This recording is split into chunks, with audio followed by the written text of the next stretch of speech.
है वो इलेक्ट्रॉन पर बन जाएगा। ठीक है, नेक्स्ट आपका विद्युत धारा का SI मात्रक है। जी हाँ, तो यहाँ से ऑप्शन को रीड करेंगे और प्रश्न को भी बेहतर तरीके से रीड करेंगे। तो यहाँ से जो करेक्ट आंसर है वो ऑप्शन बी है, यानी कि एम्पियर है विद्युत धारा का जो SI मात्रक है। ठीक है, अगला प्रश्न आपका, किसी चालक में धारा की प्रवाह होता है या धारा का प्रभाव होता है, किसके माध्यम से होता है या धारा का प्रवाह होता है किन किन माध्यम से होता है। ठीक है, तो ये प्रश्न में पूछा गया है। लैंग्वेज को अच्छी तरीके से समझ ले। ठीक है, एग्जामिनर लैंग्वेज में ही फंसा रहा है, लैंग्वेज को थोड़ी सी लेंथी दे रहा है, इसलिए आपको विशेषकर ध्यान रखना है, लैंग्वेज को बेहतर तरीके से समझना है। तो विद्युत चालक हो या धारावाही चालक, उसमें जो इलेक्ट्रॉन या कहें हम विद्युत धारा का जो प्रभाव होता है वो इलेक्ट्रॉनों के द्वारा होता है। ठीक है, नहीं आंसर यहाँ से ए हो जाएगा।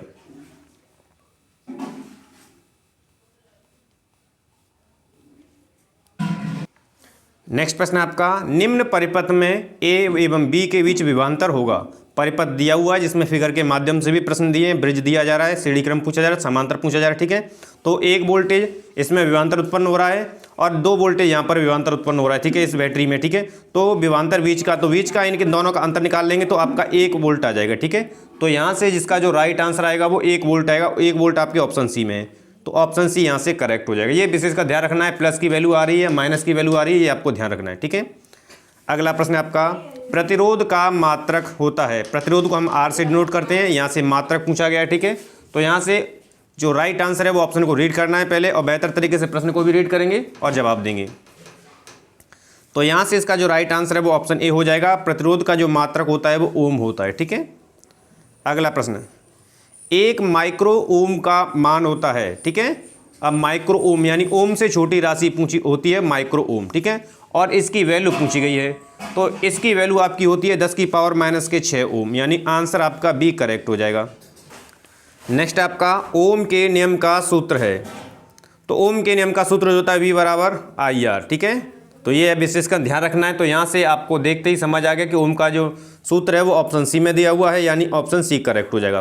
विभिन्न सूत्र से ज्ञात कर ध्यान रखने आपको और उन सूत्रों में संबंध जो है आपस में ध्यान रखना है। अब यहाँ से न्यूमेरिकल स्टार्ट हुए हैं। ठीक है, किसी तार की लंबाई उसकी प्रारंभिक लंबाई की 3 गुना करने पर उसका प्रतिरोध हो जाएगा। कोई तार है और इसकी प्रारंभिक लंबाई से उसको 3 गुना कर दिया गया। जब लंबाई को 3 गुना कर दिया जाएगा तो उसका प्रतिरोध भी उतने ही गुना हो जाएगा, ये आपको ध्यान रखना है। ठीक है, तो यहाँ से भी इसका राइट आंसर आपका 3 ही करेक्ट होगा, ऑप्शन बी करेक्ट हो जाएगा। प्रश्न को बेहतर तरीके से समझना है, लैंग्वेज को समझना है और आंसर आपसे सभी बनेंगे। नेक्स्ट प्रश्न आपका, ताप बढ़ाने पर किसी चालक का विद्युत प्रतिरोध यानी विद्युत प्रतिरोध है उस पर ताप का क्या प्रभाव पड़ता है, या वो परिवर्तित बढ़ता है या घटता है, यह भी पूछा जा सकता है। ठीक है, तो ताप बढ़ाया जाता है तो यदि विद्युत प्रतिरोध क्या हो जाता है, उसका बढ़ जाता है, यानी यहाँ से आपका आंसर जाएगा बढ़ता है, ऑप्शन बी करेक्ट हो जाएगा। ठीक है, अगला, प्रतिरोधों के समांतर संयोजन में समान होता है, यानी प्रतिरोधों का जो समांतर संयोजन होता है इसका फॉर्मूला क्या होता है समांतर के लिए, आर, ठीक है, बराबर होता है 1/R1 प्लस 1/R2। जितने भी आप प्रतिरोध जोड़े हैं वो आगे कंटिन्यू चलता है। ये समांतर क्रम का फॉर्मूला होता है, याद रखना है, ठीक है। और समांतर क्रम में जो समान रहता है वो आपसे पूछा गया है। तो समान आपका यानी कि उसकी वैल्यू इक्वल रहती है, वो विभवांतर होता है। आंसर यहाँ से बी करेक्ट हो जाएगा, ठीक है। अगला प्रश्न आपका 4 ओम प्रतिरोध वाले n चालक तार समांतर क्रम में जोड़ने पर तुल्य प्रतिरोध होगा। 4 ओम के प्रतिरोध हैं n चालक तार के समांतर क्रम में जोड़ने, ठीक है, याद रखना है। तो यहाँ से इसका जो राइट आंसर होगा यानी 4 ओम का एक प्रतिरोध है, n चालक को समांतर क्रम में जोड़ना है, तो यहाँ से आपका 4/n आंसर हो जाएगा। और 4/n आपका ऑप्शन बी में है, तो यानी कि आंसर बी यहाँ से करेक्ट हो जाएगा, ठीक है। अगला प्रश्न आपके लिए R1 व R2 प्रतिरोधों के 2 समांतर क्रमों में जोड़े गए हैं, इसका तुल्य प्रतिरोध क्या होगा, ठीक है। समांतर क्रम से पूछा गया R1 और R2 तुल्य प्रतिरोध इन दोनों का योग। तो यहाँ से इसका जो राइट आंसर होगा यानी कि तुल्य प्रतिरोध यानी कि दोनों प्रतिरोधों का योग, ठीक है। तो 1/R फॉर्मूला लगाएंगे 1/R1 प्लस 1/R2। जब हम इसको सॉल्व करेंगे तो यहाँ से आंसर सी हो जाएगा आपका R1 × R2/R1 प्लस R2, ठीक है। ये तुल्य प्रतिरोध हो जाएगा दोनों का। तो यानी 14वें का आंसर यहाँ से सी करेक्ट हो जाएगा। ये आपको ध्यान रखना है, ठीक है। अगला प्रश्न है आपका प्रतिरोध R के किसी तार के टुकड़े को 5 बराबर भागों में काटा जाता है, ठीक है। 5 बराबर भागों में उसको काट लिया गया। इन टुकड़ों को पार्श्वक्रम का मतलब वही है समांतर क्रम में, ठीक है, संयुक्त कर देते हैं। संयोजन को तुल्य प्रतिरोध R है डैश है, ठीक है। तो R/R डैश का अनुपात का क्या मान होगा। अब इसके लिए आपको फॉर्मूला याद होना चाहिए, ठीक है। तो मैंने इसको बताया था, इसका फॉर्मूला क्या होता है, यहाँ से दिया है R डैश बराबर 1/R1, ठीक है, प्लस 1/R2 प्लस 1/R3, ठीक है। तो यहाँ से ये आपके 5 प्रतिरोध जुड़े हुए हैं, ठीक है। और यहाँ से दिया है कि प्रतिरोध R के किसी टुकड़े को बराबर 5 बराबर यानी इसकी वैल्यू 5/R1 हो जाएगी, ठीक है, इसकी 5/R2 हो जाएगी और इसकी 5/R3 हो जाएगी, ठीक है। इस तरह आगे कंटिन्यू चलेंगे। तो 5 बार जब जोड़ेंगे तो 25 हो जाएगा। कितना हो जाएगा 25/R। तो R बराबर यहाँ पर आपका 25 आ जाएगा, ठीक है। तो 25 आपके जिस ऑप्शन में हम उसे लगा देंगे, तो यहाँ से आंसर डी करेक्ट हो जाएगा, ठीक है। अगला प्रश्न यदि R प्रतिरोध के 2 प्रतिरोधों को समांतर क्रम में जोड़ा जाए तथा एक R प्रतिरोध के इनके श्रेणी क्रम में जोड़ा जाए तो परिणामी प्रतिरोध होगा। तो 2 प्रतिरोध हैं, दोनों प्रतिरोधों को समांतर क्रम में जोड़ा जाता है यानी 1/R1, ठीक है, प्लस 1/R2। हमने इसको जोड़ा, ठीक है, और दोनों की वैल्यू R दी गई यानी R1 की जगह क्या हो जाएगा 1/R प्लस 1/R। तो ये क्या हो जाएगा 2/R हो जाएगा, ठीक है। तो R बराबर क्या हो जाएगा, R की वैल्यू कितनी हो जाएगी, R बराबर हो जाएगा R/2, ठीक है। R/2 हो गया। अब इसमें एक और R जोड़ा जाएगा, ठीक है, यानी एक को श्रेणी क्रम में जोड़ा जा रहा है। तो R/2 प्लस के R, ठीक है। तो यहाँ से देखो एलसीएम लेंगे 2 R यहाँ से जुड़ जाएगा और 2R ये हो जाएगा, ठीक है। तो क्या हो जाएगा 3R/2। जो आंसर निकल कर आएगा वो 3R/2 यानी आंसर यहाँ से सी आपके ऑप्शन में दिख रहा है। तो यहाँ से सी आपका करेक्ट हो जाएगा, ठीक है। इस तरह के जो श्रेणी क्रम के हैं समांतर क्रम के हैं फॉर्मूला बेस्ड होते हैं, ठीक है। थोड़ा सा टेक्निक होता है, इनको याद रखना है। फॉर्मूला याद है तो आपका तुरंत निकल आएगा, ठीक है। यहाँ से देखिए इस तरह के भी प्रश्न बनने, एक ब्रिज दिया जा रहा है, इनको इस परिपथ में या वैल्यू पूछी जा रही है कि परिपथ में I का मान है, ठीक है। तो ये 2 ओम के 2 प्रतिरोध जुड़े हुए हैं, ठीक है, 2 वोल्ट की धारा बह रही है इसमें। तो यहाँ से ये पूछा गया है। अब देखिए ये दोनों समांतर क्रम में है तो 1/2 जोड़ देंगे हम, ठीक है, सीधे ही करेंगे। फॉर्मूला बेस्ड आप समझ चुके हैं, ठीक है। तो 2 एलसीएम आया इसका, तो यहाँ से आ जाएगा 1 + 1 यानी 2/2। तो R की वैल्यू क्या हो जाएगी 1। यहाँ से R की वैल्यू आपको 1 मिल गई, ठीक है, R की वैल्यू 1 मिल गई। अब ओम का नियम लगा देंगे V बराबर IR, ठीक है, क्योंकि हमें I की वैल्यू ज्ञात करनी है, ठीक है। तो I बराबर क्या हो जाएगा, I बराबर हो जाएगा V/R। V की वैल्यू कितनी है 2/1, 2/1 यानी कि 2 ही हो जाएगा। आंसर आपका यहाँ से 2 ही आएगा, ठीक है। यानी 2 किस ऑप्शन है आपके, ऑप्शन डी में है। तो यहाँ से करंट आंसर आपका क्या हो जाएगा, डी हो जाएगा। अगला प्रश्न आपके लिए किलोवाट घंटा मात्रक है, यानी जो किलोवाट घंटा है वो किसका मात्रक है, इस तरह भी पूछा जा सकता है। तो याद रखेंगे किलोवाट घंटा में विद्युत ऊर्जा को मापा जाता है। आंसर यहाँ से सी करेक्ट हो जाएगा। अगला प्रश्न है एक पावर स्टेशन पर 200 सामर्थ्य मेगावाट है, इसके द्वारा प्रतिदिन बिजली उत्पन्न हो सकती थी, यानी पावर उसकी दी हुई है। तो प्रतिदिन व्यय खर्चों के लिए तो W बराबर QT का फॉर्मूला लगा देंगे और यहाँ से जो आपका आंसर निकलेगा वो 4800 मेगावाट, यानी कि आंसर सी करेक्ट हो जाएगा, ठीक है। अगला प्रश्न आपका यदि एक विद्युत बल्ब पर 12 वोल्ट व 30 वाट लिखा है तो प्रभावित होने वाली धारा होगी। अब उस पर देखिए बल्ब पर कितना वोल्ट लिखा है, यानी वी की वैल्यू ये दी है, वाट लिखा है तो डब्ल्यू की वैल्यू ये दी है, आई पूछा गया, ठीक है। तो फॉर्मूला बेस्ड है प्रश्न, और वी बराबर ओम के नियम से इसको ज्ञात करेंगे, ठीक है।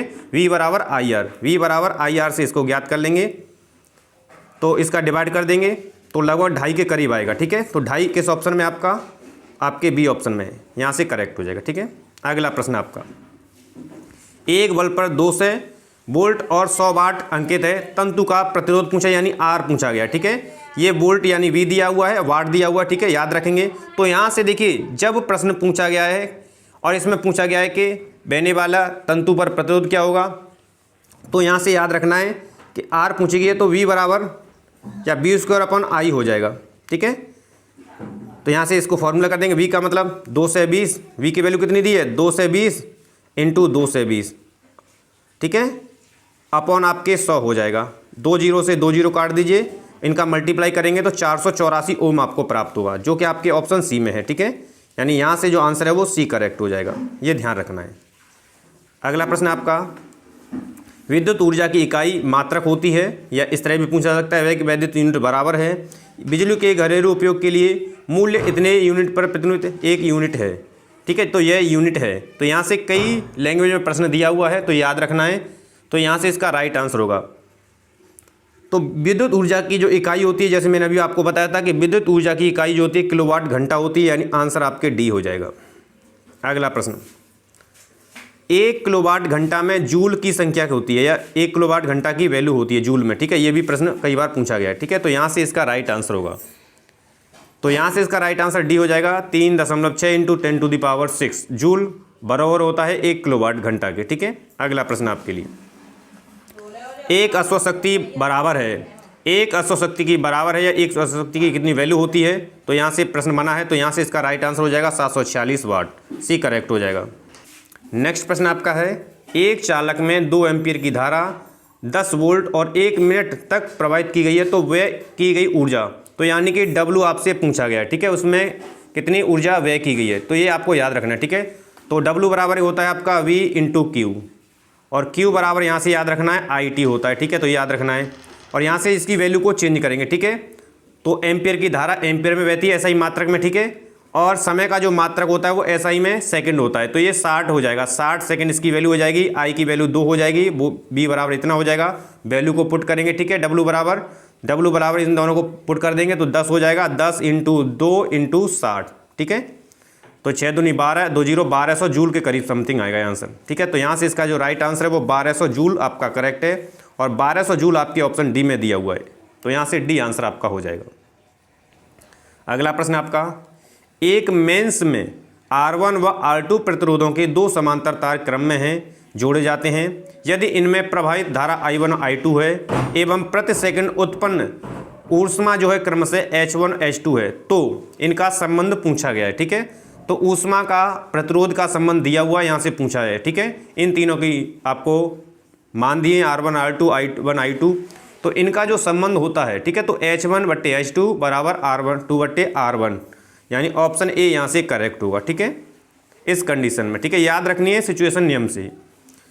एक विद्युत हीटर का सामर्थ्य 0.5 किलोवाट है, इसे 20 मिनट तक उपयोग में लाया जाता है, उत्पन्न होने वाली ऊष्मा सेम पिछले वाला ही फॉर्मूला है, ठीक है। यानी कि इसको किलोवाट को हमें तो सबसे पहले वाट में बनाना है, तो वाट में बनाएंगे 5 × 10⁻² हो जाएगा ये, ठीक है, चेंज कर लिया। और मिनट को हम सेकंड में कर लेंगे तो 60 × 20, ठीक है। अब इनका मल्टीप्लाई कर देंगे, ये कितना हो गया 2 जीरो, यहाँ से 6 दूनी 12, 12 60, और 6 × 10⁵ आपका यहाँ से मिलेगा, ठीक है। तो ऑप्शन यहाँ पर ए ही करेक्ट है, ठीक है। इस तरह भी याद रखना है, ठीक है। फॉर्मूला याद नहीं, कैलकुलेशन याद रखो, तुरंत आपकी जितनी बेहतर कैलकुलेशन होगी आप उतना जल्दी ही सॉल्व कर पाएंगे। अगला प्रश्न आपका, 2 चालक तार जिनके पदार्थ लंबाई तथा व्यास समान है, लंबाई और व्यास समान है, किसी विद्युत परिपथ में पहले श्रेणी क्रम में फिर पार्श्व क्रम में यानी कि समांतर क्रम में संयोजित किए जाते हैं। श्रेणी तथा पार्श्व क्रम यानी कि समांतर क्रम में संयोजन में उत्पन्न ऊष्माओं का अनुपात होगा। अब उत्पन्न होने के लिए ऊष्माओं का अनुपात के लिए मैंने फॉर्मूला क्या बताया था, मैंने अभी बताया था कि इसका जो फॉर्मूला होता है, यानी इनके अनुपात का जो फॉर्मूला जो होता है वो आपका होता है H1/H2 बराबर आर की वैल्यू यहाँ से पुट कर देंगे V²/R1 अपॉन V²/R2, यहाँ से इसकी वैल्यू पुट कर देंगे, ठीक है। तो यहाँ से बचेगा आपका R1 2/R1 R1 बचेगा, ठीक है, बराबर आपका बचेगा R/2 हो जाएगा और एक 2R हो जाएगा। तो यहाँ कैंसिल कर देंगे तो आपका 1:4 यानी 1:4 रेशियो प्राप्त होगा, ठीक है। तो यहाँ से इसका जो राइट आंसर 1:4 ऑप्शन सी में है, तो आपका सी करेक्ट हो जाएगा, ये ध्यान रखना है। अगला प्रश्न आपका नेक्स्ट है, बिजली के बल्ब में फिलामेंट होता है या फिलामेंट बना होता है। तो बिजली का जो बल्ब होता है या विद्युत बल्ब जो होता है उसका फिलामेंट टंगस्टन का होता है। तो यहाँ से टंगस्टन ऑप्शन ए में है, तो ऑप्शन ए करेक्ट हो जाएगा। अगला प्रश्न, हीटर का तार बना होता है। तो हीटर का तार जो होता है वो नाइक्रोम का बना होता है। नाइक्रोम ऑप्शन सी में है, तो आंसर सी हो जाएगा। अगला प्रश्न आपका, विद्युत सामर्थ्य यानी कि P का सूत्र होता है, ठीक है। तो P बराबर VI होता है, यानी कि यहाँ से आंसर आपका क्या हो जाएगा, ऑप्शन सी करेक्ट हो जाएगा। देखिए इन सभी में क्या क्या संबंध है, कौन कौन से फॉर्मूले बेस्ड हैं, ये भी ध्यान रखना होता है, ठीक है, तभी आप इन सभी को सॉल्व कर पाएंगे। दो विद्युत बल्ब, सामर्थ्य एक का 60 वाट है, एक का 100 वाट है, और दोनों में 2 से 20 वोल्ट पर कार्य करते हैं। तो इनके प्रतिरोधों का अनुपात होगा, प्रतिरोधों का अनुपात है, पहले हमें R1 की वैल्यू निकालनी होगी, उसके बाद R2 की, उसके पश्चात इन दोनों का अनुपात, ठीक है। तो R1 बराबर मैंने अभी आपको बताया था V²/W, ये ध्यान रखना है वाट, ठीक है। तो V² यानी ये वोल्ट दिया 2 से 20 इंटू 2 से 20, ठीक है, बट्टे 60। पहले इसके लिए हम इसको सॉल्व करेंगे, उसी के पश्चात R2 के लिए सेम फार्मूला लगाएंगे, ठीक है, यानी कि 2 से 20 इंटू 2 से 20 बट्टे 100 हो जाएगा। उन दोनों को सॉल्व करेंगे और रेशियो निकाल लेंगे, ठीक है। तब जब रेशियो निकालेंगे तो हमारा जो आंसर आएगा वो 3/5 आएगा, यानी आंसर यहाँ से आपका क्या हो जाएगा, सॉरी, यहाँ से जो आंसर होगा वो 5/3 निकलेगा, ठीक है, ऑप्शन ए करेक्ट हो जाएगा। अगला प्रश्न आपका, समान विद्युत शक्ति के ताप दीप्त बल्ब एवं हीटर में किसमें अधिक प्रकाश होगा। दोनों में विद्युत धारा समान बह रही है, ताप एक दीप्ति बल्ब है, यानी कि विद्युत बल्ब है, एक हीटर है, ठीक है।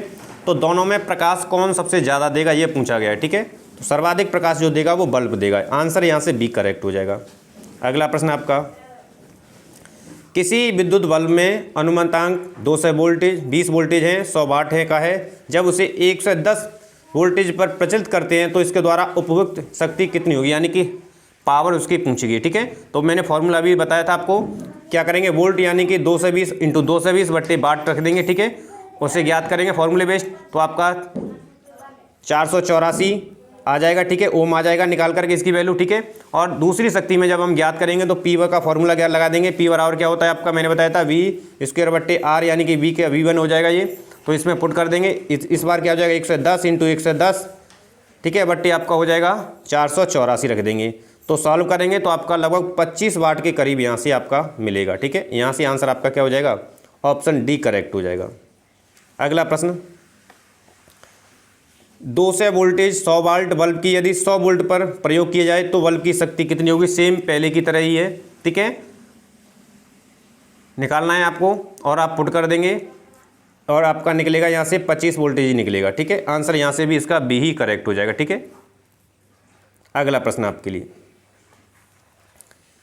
निम्न परिपथ ए बी में बिंदुओं के बीच तुल्य प्रतिरोध होगा, ठीक है, 1 ओम ये है, दोनों समांतर क्रम में, यानी 1/1 फॉर्मूला 1/R1 होता है, ठीक है, प्लस 1/R2 प्लस 1/R3, यानी जितने प्रतिरोध जुड़े हों प्लस 1/1, ठीक है। तो यहाँ से क्या हो जाएगा 1 + 1 हो जाएगा, याद रखना है, तो 1/2 हो गया, ठीक है। तो यहाँ से पूछा गया है कि प्रतिरोध इन दोनों के बीच में तुल्य, दोनों को फिर जोड़ देंगे, ये किसमें, ये दोनों समांतर क्रम में एक श्रेणी क्रम में जुड़ेगा, तो यहाँ से दोनों को फिर ऐड कर देंगे और ऐड करने पर आपको 1 ओम के करीब आंसर प्राप्त होगा, यानी आंसर आपका क्या हो जाएगा, आपका सी करेक्ट हो जाएगा यहाँ से, ठीक है।